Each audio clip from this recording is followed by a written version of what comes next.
Oi, gente, seja bem-vindo ao Boi Forte. O mercado do boi registrou alterações nos preços no ano passado e também no início desse ano.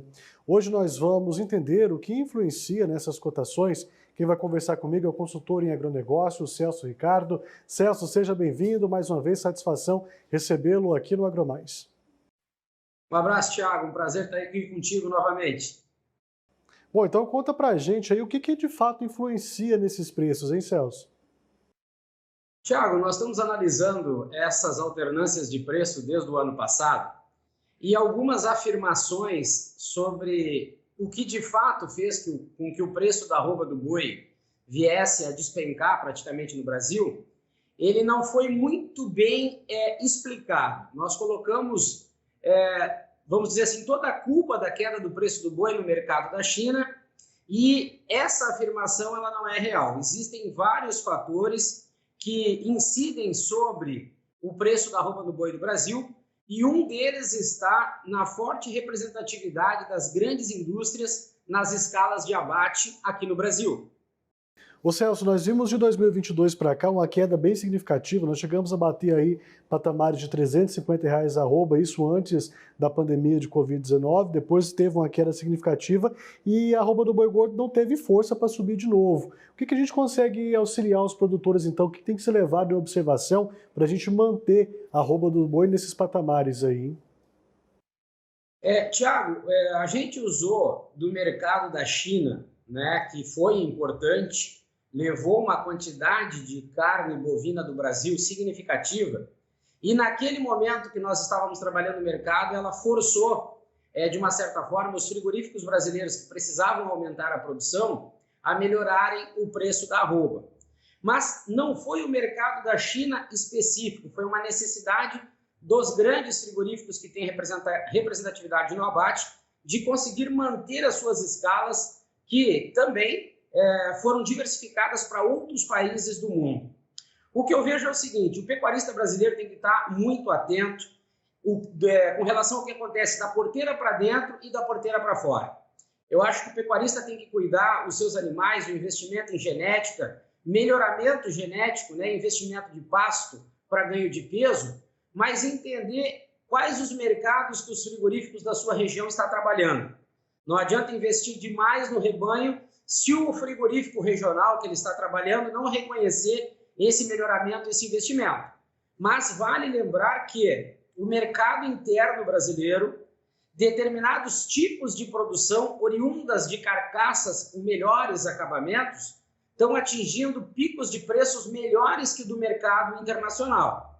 Então, o mercado interno brasileiro ele é muito bom, ele difere, são de 4 a 5 tipos de mercadorias e produtos para o mercado nacional, mas os frigoríficos que se posicionam estrategicamente entre o pecuarista e os mercados conseguem manipular os preços e garantir a eles, frigoríficos, com os preços de arroba mais baixo, uma maior margem de lucro. Então, o pecuarista precisa estar muito ligado, muito próximo dos frigoríficos, porque carcaças com melhores acabamentos, seja de gordura, rendimento, produtividade, oferecem aos frigoríficos um retorno, uma lucratividade muito alta, e aí caberia aos frigoríficos, né, criarem uma parceria com o pecuarista para manterem animais de qualidade para o abate e, sendo assim, atenderem os mercados nacionais e internacionais com mais volume, porém com qualidade que agrega valor.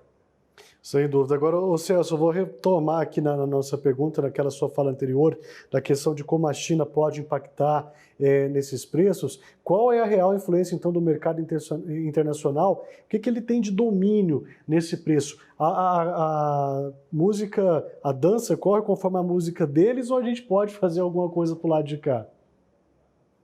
Tiago, nós exportamos praticamente 20, 25% do que nós produzimos de carne bovina, é muito pouco.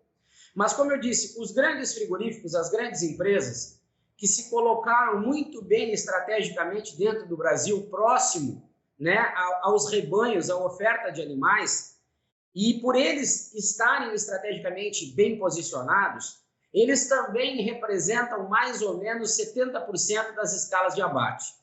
Então, os grandes frigoríficos, eles conseguem controlar o preço do boi, fazendo com que caso haja interesse para eles em subir o preço da arroba, eles conseguem sustentar preços mais altos devido à grande diversificação de mercado. Eles exportam para mais de 60 países. Então, a China, naquele momento, foi usada como um mercado de grande volume que conseguiu, a partir da sua classificação dos animais no campo, manter um preço interessante na compra da carne brasileira. Mas a China, por ter se recolhido no mercado e entendido que ela estava inflacionando o mercado da carne no mundo, os grandes frigoríficos brasileiros ainda mantêm uma diversificação comercial de exportação muito grande. Então, deveria haver uma coerência entre essas grandes empresas que detêm 70% das escalas de abate no Brasil e, quando nós olhamos o mercado internacional, elas dominam mais de 80% desse mercado importante para o país, porque é um mercado que tem a sua valorização em dólar, a sua negociação em dólar, e esta moeda ainda continua com uma valorização alta. Então, no meu entendimento, o pecuarista brasileiro ele precisa entender o que o mercado está buscando, investir conforme o que os frigoríficos estão pagando, porque nesse momento de preço de arroba baixo e com a mesma quantidade de comercialização no mercado internacional que as grandes empresas têm, elas estão conseguindo uma arroba comercial de venda, e essa informação ela é muito restrita, tá? A arroba comercial de venda desses frigoríficos ultrapassa até R$700, porque é uma média de preço praticado nos melhores mercados nacionais e internacionais e que ultrapassa R$700. Então, esses frigoríficos hoje teriam condições de estar sustentando no mínimo R$300 por arroba para o pecuarista brasileiro. Mas, como essas informações ficam guardadas às 7 chaves dentro dos frigoríficos, o pecuarista, infelizmente, precisa se submeter, porque ele tem que comercializar os seus animais e acaba caindo no mercado onde o preço quem define são os grandes frigoríficos. Pois é, aí eu gostaria que você falasse para a gente agora como o poder da representatividade influencia nessa escala de abate, porque nós estamos falando agora também dos frigoríficos, que eles também pesam em cima disso, né? Pois é, Thiago, eu acho assim, o Brasil ele tem uma grande potencialidade de crescimento para o mercado internacional.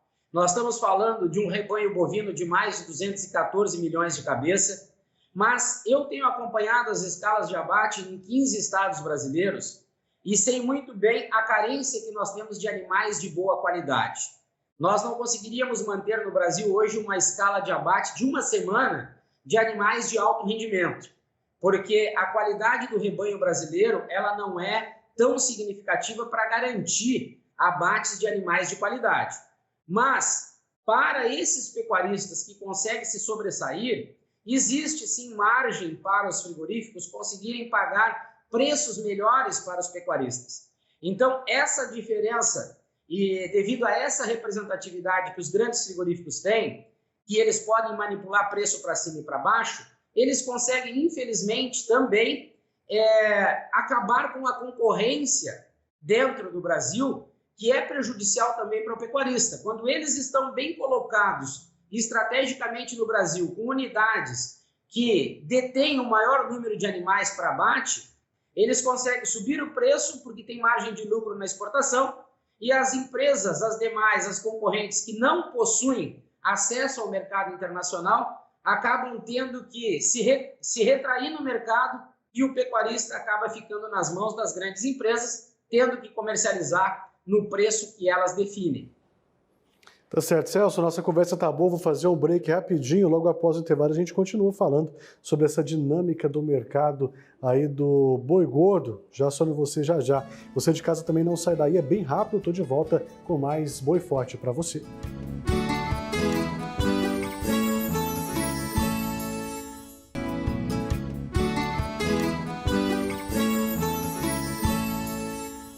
Estamos de volta com o Boi Forte, entendendo a dinâmica do mercado e as cotações do boi gordo. Nós vamos falar agora dos desafios dos produtores. Quem está conversando comigo é o consultor em agronegócio, o Celso Ricardo. Celso, conta pra gente como os pecuaristas devem se preparar para passar por situações adversas nesse mercado tão volátil aí do boi gordo, hein? Thiago, o pecuarista brasileiro ainda está vivendo reflexos daquela alta do preço da arroba, onde ele investiu mais caro na reposição e essa reposição praticamente de 2 anos atrás, ela está agora entrando na oferta do mercado. E essa reposição está com preço alto. Mas uma situação que, conversando com produtores, pecuaristas americanos, australianos, a gente chega num consenso de que ainda eu não entendi por que o pecuarista brasileiro não se voltou para produzir carne. Na realidade, o conceito de produção de carne, ele já deveria estar, né, dentro da pecuária de corte. O pecuarista ele não cria boi, ele produz carne. Dentro desse conceito, com melhor acabamento e um entendimento da cadeia de valor, ou seja, do campo ao produto, do produto à mesa, o pecuarista seria o ponto-chave para que mais carne de qualidade fosse oferecida no mercado e, consequentemente, maiores seriam os valores a serem comercializados dessa carne. Então, uma das saídas, e existem outros problemas além do preço da arroba que prejudicam muito esse pecuarista brasileiro, mas uma das saídas que eu entendo, conversando, como eu disse, com pecuaristas americanos, seria o próprio pecuarista produzir a sua carne. O pecuarista criar uma instituição capaz de que ele pudesse investir numa unidade frigorífica e ele manter uma escala de abate a partir de um grupo de pecuaristas, garantindo melhor preço da arroba, porque existe caminho, existe margem. A arroba comercial de venda hoje mostra para nós que existem margem para os frigoríficos pagarem pelo preço da arroba um valor mais alto. E também o pecuarista conseguiria chegar no mercado consumidor agregando valor a uma carne de qualidade. Uma das saídas seria essa. Mas existem questões dentro das salas de abate, além do preço da arroba, que causam um prejuízo milionário para o pecuarista ao longo de cada ano. Então são inúmeros os desafios, mas o pecuarista precisa sentar, ele precisa se unir, debater esses assuntos que prejudicam não somente o preço da arroba, mas também quando os animais estão dentro das salas de abate, e a partir daí, o meu conceito, para ele agregar valor na arroba do boi e também na hora da comercialização, eu entendo que o pecuarista brasileiro precisaria urgentemente começar a produzir e comercializar carne, seja no Brasil ou no mercado internacional. Ô Celso, agora nós vamos para a pergunta de $1 milhão, viu? De muitas arrobas. O que o produtor pode fazer para driblar esses baixos valores oferecidos pelos frigoríficos, hein? Porque chega um momento que não tem o que você fazer. Você precisa tirar o gado, ou seja, do confinamento ou do pasto, porque ele vai passando ali já do ponto, aí você tem que entregar do preço que está. Mas tem alguma coisa que o produtor pode fazer para melhorar isso, né? Olha, Thiago, infelizmente essa condição que o pecuarista brasileiro se encontra, ela é preocupante. Porque quem trabalha somente, exclusivamente com a pecuária de corte, como tu bem falou, chega em determinado momento, ele precisa comercializar os seus animais. E tirando uma questão que os grandes frigoríficos usam, comercialmente falando, para poderem pagar mais pela arroba do boi, nós temos questão de safra e entre safra, né? Maior oferta derruba o preço do boi, menor oferta ajuda a subir o preço do boi no mercado nacional. Mas os frigoríficos, entendendo e estando com uma alta lucratividade na hora da comercialização da carne, eles ainda estão usando de um artifício que é sair fora da escala de abate para pressionar ainda mais esse produtor. Então, eu acho que a pecuária de corte brasileira, a curto prazo, ela não tem uma saída, a não ser que o pecuarista se detenha a ficar com os animais por mais um tempo, mas eu acredito que aí o prejuízo pode ser ainda maior. Ele vai ter que comercializar, mas ele precisa olhar muito bem para os frigoríficos que ele está comercializando. Nós temos situações de toalete de carcaça, balança de abate, cobrança indevida de quebra de frio do pecuarista, que trazem um prejuízo mais que milionário para a pecuária de corte. Somados a isso, nós temos a queda no preço da arroba do boi. Mas, como eu disse, a saída a médio e longo prazo seria o pecuarista brasileiro, de uma maneira organizada, desenvolver unidades frigoríficas estrategicamente pelo país, que sejam capazes de absorver essa matéria-prima, onde ele sim consiga travar o preço da arroba do boi na bolsa, por exemplo, manter um patamar mais alto, e isso iria, de uma certa forma, pressionar os frigoríficos para manter um preço de arroba também mais alto, compensando os investimentos que o pecuarista faz dentro da propriedade rural. Ô Celso, a gente ouve falar muito de mercado futuro do boi gordo. Como que o produtor pode se basear nisso para ele ter melhores ganhos, hein? O mercado futuro, Thiago, ele é muito pouco debatido a nível do Brasil. Nós vimos alguns pecuaristas, principalmente no centro do país, um pouco mais interessado nesse tipo de assunto, que realmente traz uma garantia de melhor preço na hora da comercialização dos animais, melhor preço de arroba do boi. Mas essa realidade do mercado futuro, ela ainda não faz parte, eu acredito, de 70% da pecuária de corte brasileira. Mas é uma coisa que ainda está ganhando espaço. A realidade que nós vimos no Brasil, por exemplo, no mercado futuro, a bolsa ela hoje está em torno de 239, e esse valor está se mantendo até em outubro. Mas, como eu disse, em algumas regiões do país, onde existe um grande frigorífico, nós já estamos falando em preço de arroba de boi de 210, R$208 até. Então, é uma realidade que não faz parte da pecuária brasileira. Por isso que um dos grandes problemas que o nosso produtor, em especial o pecuarista brasileiro, tem é essa falta de união. Essa falta de união que poderia criar uma representatividade, que assim como os grandes frigoríficos têm a ABIEC, que tem entrada livre no Ministério da Agricultura, define quem vai exportar ou não, ela define os melhores mercados para os grandes frigoríficos, o pecuarista brasileiro também deveria ter uma representatividade, para que ele pudesse, junto ao Ministério da Agricultura, criar mecanismos para que, unindo a pecuária de corte com os frigoríficos, fosse possível entender esse mercado consumidor e, a partir daí, buscar uma melhor valorização para o preço da arroba para o pecuarista. O Celso, já não bastasse essa questão de mercado, questão de clima e tantos outros desafios que o produtor tem que passar, ainda existiu aí a mobilização dos fiscais agropecuários. Eles trouxeram algum tipo de impacto para a linha de produção?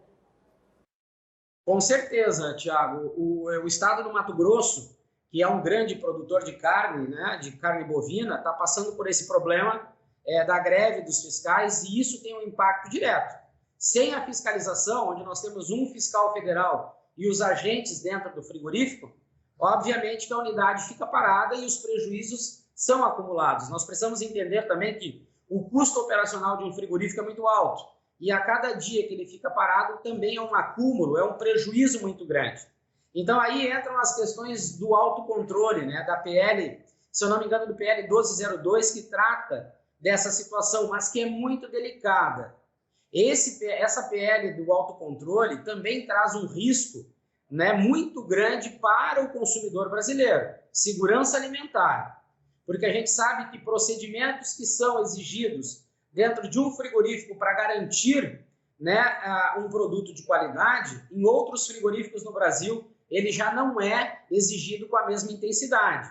Se nós abrirmos hoje brecha no Brasil para a produção de proteína animal com os programas de autocontrole que dão liberdade para os frigoríficos manipularem os resultados das operações dentro das suas unidades, é preocupante e nós precisamos chegar num meio termo. Os fiscais federais agropecuários são importantíssimos dentro dos frigoríficos, mas em contrapartida dessa greve, já começa a se olhar para esses programas de autocontrole que dariam aos frigoríficos, mesmo sem os fiscais federais atuantes, a possibilidade de manterem as suas operações. Mas é um assunto delicado e que eu acho que não pode ser tratado com a emoção, porque nós estamos falando em segurança alimentar e dentro de um frigorífico a gente pode observar que existem alguns absurdos operacionais que colocam em si o consumidor em risco. Ô Celso, nosso tempo está chegando ao fim, mas eu preciso te perguntar isso a respeito da autorregulação. Você acha que tem que ter mais debates aí do setor para a gente colocar em prática essa autorregulação, até mesmo porque você abre brechas para as empresas, para os frigoríficos, contratar quem quiser e não teria nenhum tipo de fiscalização. Então, se isso fosse ser feito, tem que cumprir um protocolo também, da mesma forma que os fiscais agropecuários que fazem parte do governo cumprem, né? Esse seria o maior desafio hoje de ter autorregulação aqui no país? Sem dúvida, Thiago, porque dentro de um frigorífico existem muitos documentos, muitos controles, muitas análises que um fiscal federal faz para liberar ou não o abate de um animal ou uma carcaça para que ela siga o seu processo dentro do frigorífico, principalmente por doenças e contaminações, né, devido às operações mal desenvolvidas.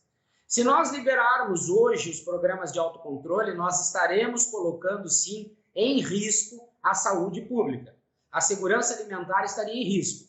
O que eu acho, analisando frigoríficos, né, em 15 estados brasileiros que eu já participei, o que fica bem claro é que a legislação brasileira precisaria passar, ou escoar, por uma revisão. A gente sabe que no Brasil existe fiscalização municipal, estadual e federal, mas o consumidor brasileiro é um só. Tem câmara de resfriamento de carcaça. Um estadual não passa nem por esterilização dos utensílios usados na manipulação dos produtos das carcaças. Já no federal, nós temos uma exigência maior. E a gente sabe que todos esses produtos são colocados no mercado nacional da mesma forma. Então, o meu conselho seria nós mantermos os fiscais federais. Não acho uma maneira sábia entrarmos no programa de autocontrole, mas nós revisarmos a legislação, o RISPOA, para entender o que de fato é e o que não é necessário. Porque a gente já pôde observar ao longo dos anos que existem situações que não trazem problemas, mas outras que estão passando sem a devida atenção e pode causar problema, principalmente para o consumidor final. Então, revisar a legislação é imprescindível, mas manter a fiscalização dentro dos frigoríficos, para mim, seria primordial. Os programas de autocontrole, os frigoríficos, principalmente os maiores, iriam poder ter liberdade de causar danos muito grandes à produção de carne e colocar em risco o consumidor final. Tá certo então, Celso, o recado está dado. Eu quero agradecer mais uma vez a sua participação aqui com a gente, a sua análise, a gente entender um pouco mais aí dessa volatilidade do mercado do boi gordo e principalmente as dicas para os nossos produtores ficarem atentos aí para não ter prejuízo nas suas comercializações. Mais uma vez, muito obrigado e até uma próxima, viu? Tiago, é um prazer estar aqui contigo, muito grande no programa, com todos, e eu fico à disposição. Sempre que precisar, é só chamar que nós estaremos aqui para trazer mais informações. Tá certo, mais uma vez, muito obrigado. E muito obrigado também a você de casa que nos acompanhou. Fique ligado na programação do canal AgroMais e é claro que a gente se encontra por aqui. Tchau.